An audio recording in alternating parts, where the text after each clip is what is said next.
Hey yo, thanks for tuning in to Celeb Source. It's the backup channel backing Celeb up and bringing you all the breaking news. On Wednesday, February 2nd, Kylie Jenner jumped on her Instagram story and shared a few pics from her daughter Stormi's 5th birthday party, which included shots of an inflatable head that fans believe look very similar to Travis Scott's Astroworld album cover.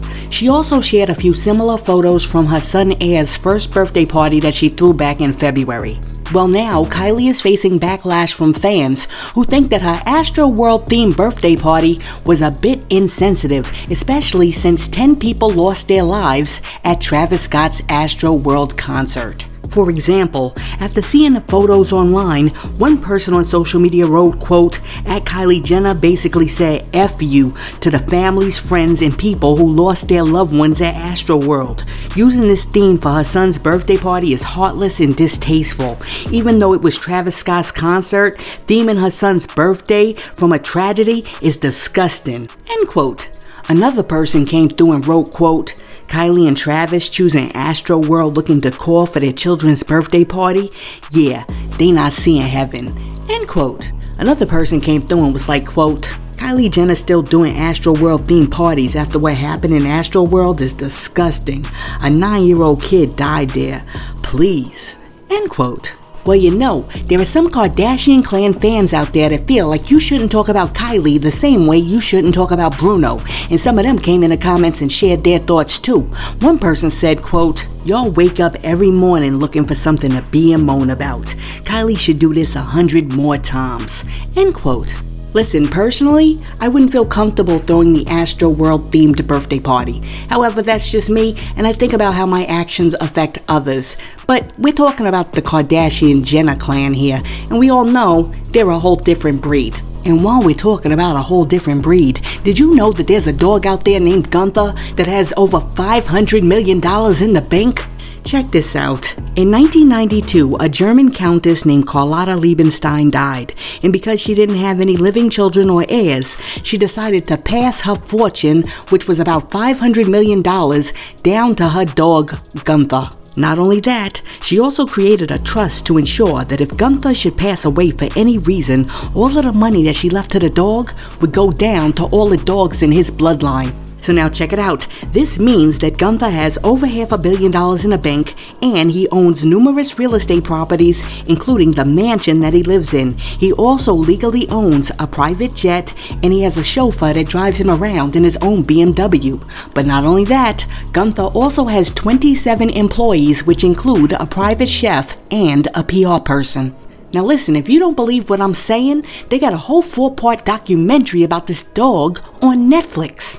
Listen, I done heard of a lot of strange-ish in my day, but this one right here certainly takes the cake. I didn't even know that it was legal for you to leave your money to your pet. But listen, there's a twist. It turns out that the whole story about Gunther isn't entirely true, because there was never a German heiress. It was actually a dude who was a millionaire who was using a dog as a cover because he didn't want to pay his taxes. And when he wanted to buy Madonna's house back in the day, he actually used the dog's bank account to buy the crib. That is just crazy. Let me know what you think about this story in the comments. Now, while we're talking about people who represent for their dogs, we gotta talk about Omega Psi Phi Fraternity. Now check it out. After Tyre Nichols was brutally murdered in the streets by 5 African American cops, news broke that 3 out of those 5 cops were Q dogs. And one of the 5 cops just so happened to be wearing a hoodie with the Q Psi Phi symbol on it during the incident. In response to this revelation, Q Psi Phi immediately terminated the membership of all 3 cops and issued a statement which said, quote, "A few days ago, on behalf of Omega Psi Phi Fraternity Incorporated, we join with all other caring, thoughtful, decent, and fair-minded people in America and around the world in extending our deepest sympathy to the family of Tyre Nichols. We have since learned that 3 of the former Memphis police officers involved in the horrific incident were members of our organization. The brutality shown in the video not only violated our moral sensibilities, but also transgressed our fraternal and established code of conduct. We have the utmost confidence in the judicial process and fervently pray that the Nichols family will obtain justice." End quote. Listen, I'm really glad to hear that the Qs kicked these dudes out the organization because they do not deserve to wear the purple and gold. And really quick, before you start coming into the comments talking about fraternities and talking all types of negative stuff about the Qs, just know that your man, Benjamin Crump, is a Q too. Now check it out. About 2 weeks ago, we reported to you that about 23 pairs of exclusive Notorious Big Air Jordan sneakers were going up for auction at Sotheby's. Well now, the auction is over and those sneakers sold for over $30K. Listen, if you ask me, everybody who bought those sneakers got swindled because Nike did not create those sneakers until like 2017, long after Biggie was gone. I mean, it's one thing if like Biggie put his foot in a sneaker, but you're gonna sell me a sneaker that Biggie never touched or even signed for $30K? Nope, not me. And you know how Nike gets down. Now that they done auctioned off all of those sneakers for $30K a piece, they're just gonna turn around and they're gonna drop a new Jordan times Biggie sneaker and they're gonna call this one Sky's the Limit. And then they're gonna try to get you dough for those too. Listen, Nike runs their business like they're crack dealers because they know there's a whole bunch of sneaker fiends out there who need a hit of the swoosh.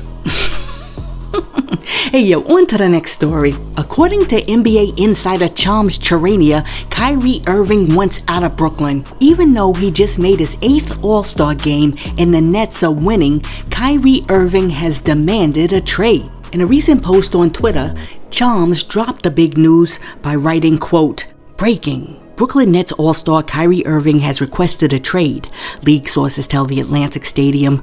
The franchise has been informed that Irving prefers to move on ahead of the February 9th trade deadline or will leave in free agency in July. End quote. Now, shortly after Charms dropped the news that Kyrie wanted the trade, Kyrie came on Twitter and he dropped a little post of his own. Kyrie wrote, quote, "To my peers, just be yourself and grow. Keep people around who celebrate you unconditionally and appreciate all the hard work that gets put in. Distance yourself from folks who manipulate, hate, and hurt." End quote. Honestly, I don't blame Kyrie for wanting to get the hell out of Dodge because when all of that mess went down with the movie and everything, they treated that man like he was less than a man. They treated him like a little boy and they were like, "You need to shut up and just follow the bouncing ball." I mean, they showed him absolutely no respect. And honestly, Kyrie deserves to work for an organization that respects him not only as a basketball player, but as a grown man. Now, while we're talking about organizations who have shown African Americans a lack of respect over the years, let's discuss the Rock and Roll Hall of Fame. The other day on The Breakfast Club, Charlamagne the God and DJ Envy were discussing the Rock and Roll Hall of Fame, and Charlamagne said that he thinks that the Rock and Roll Hall of Fame should be renamed since it includes artists from a myriad of different genres. Charlamagne said, quote, "They gotta get rid of the rock and roll. Just call it the Music Hall of Fame. Like, drop the rock and roll, because whenever I hear that, I don't be feeling happy for the Missy Elliott's and the Tribe Called Quest, because they've been icons. They've been great. Change it to the Music Hall of Fame. Why's it gotta be one genre?" End quote. Listen, do you guys think that Charlamagne the God is right? Should the Rock and Roll Hall of Fame change its name to just the Music Hall of Fame? Let me know what you think in the comments. Now, check this out. Miami Mayor Ponzi Pastelita Francis Suarez decided that he wanted to do a little something for the people to celebrate African American History Month. So you know what this dude did? This dude unveiled Miami's first red, black, and green African American History Month police car. Yeah, you heard exactly what I said. I said a red, black, and green African American History Month police car. I mean, I'm shaking my head over here because I don't understand how tone deaf can you actually be? I mean, who was the wise guy who came up with that idea? Sitting in a meeting and he was like, "Listen, I got a good idea. If you really want to ease some of these tensions in the community, we got to give them an African American History Month police car." And I gotta tell you, they put a little extra oomph into this car because I mean, it's got pictures of Africa on it and everything. Just shaking my head. Now, when discussing the car, Miami Commission Chair Christine King said, quote, "The intent is to honor and respect our black police officers in their service. However, I understand that our country is in mourning and the unveiling is ill-timed." End quote. Oh my goodness. Look, I don't need the car to change. I need the people driving the car to change. And personally, I think that car is mad disrespectful. But that's just me. Let me know what you think in the comments. But on the real, before you answer, think about it. Because if you were to ever get arrested, would you want them to come pick you up in a regular cop car? Or would you want them to come pick you up in the special African American history cop car? Hey yo, thanks for tuning in to Celeb Source, your source for celebrity news. Be sure to like and subscribe to the channel. Peace.